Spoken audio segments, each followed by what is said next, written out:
Let's get to the train derailment.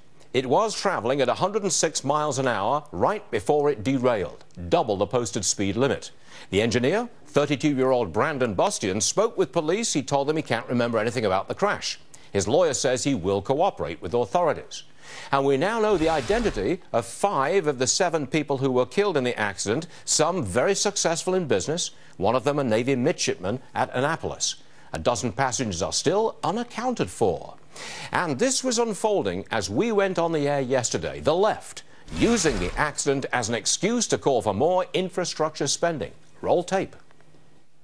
I will say as a general matter that since his first weeks in office, the president has been a leading advocate, obviously with the strong support and input of the vice president, in investing in our infrastructure. This is a wake-up call. It's a reminder of how much we depend on our mass transit, how much we depend on our roads and bridges, how much our safety is directly linked to the kind of investments we make and how we get around. Last night we failed them. We failed to invest in their safety. We failed to make their safety a priority. Mark Aesch is here. He is the CEO of TransPro, knows a thing or two about rail transportation. Mark, welcome to the program. Good to see you. You heard the left there saying, in fact, they were saying that the crash happened because of a lack of infrastructure spending, and you say what? I am weary, Stuart, of this September 12th mindset.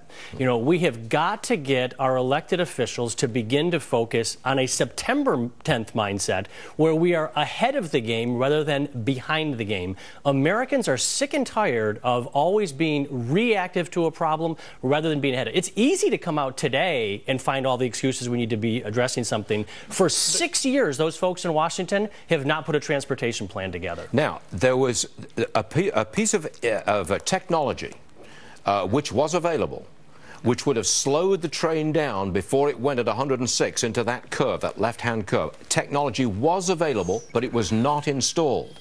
Is that an example of a lack of infrastructure spending, technology infrastructure? Absolutely. There's no question that's the case. You know, we've heard from the president for years. You could have asked the president of the United States in 2008 what he had for breakfast, and he would tell you high-speed rail. That's all that he could talk about.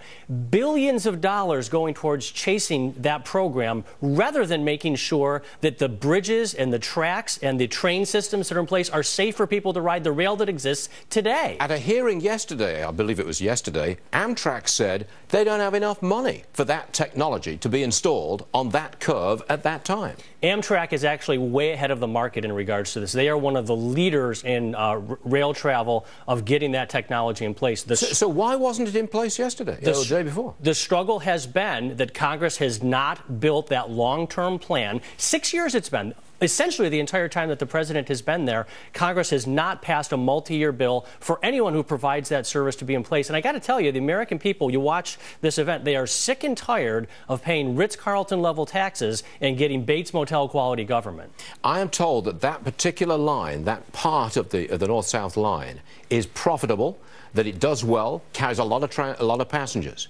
But they've got to carry other rail lines which make a huge loss. And Congress won't let them close here and here and here. Here's the dirty little secret to that. Amtrak actually makes $300 million a year running that service because there's people who actually want to use it. The problem is Congress makes them run trains to nowhere. We've heard about the bridge to nowhere. They force Amtrak to run trains to nowhere. If they allowed Amtrak to be successful, we've had increased ridership, reduced debt, reduced reliance on taxpayer dollars. Congress literally handcuffs Amtrak's hands and prevents them from being successful. You cannot have an industry run by the government officially and properly. You can't do it.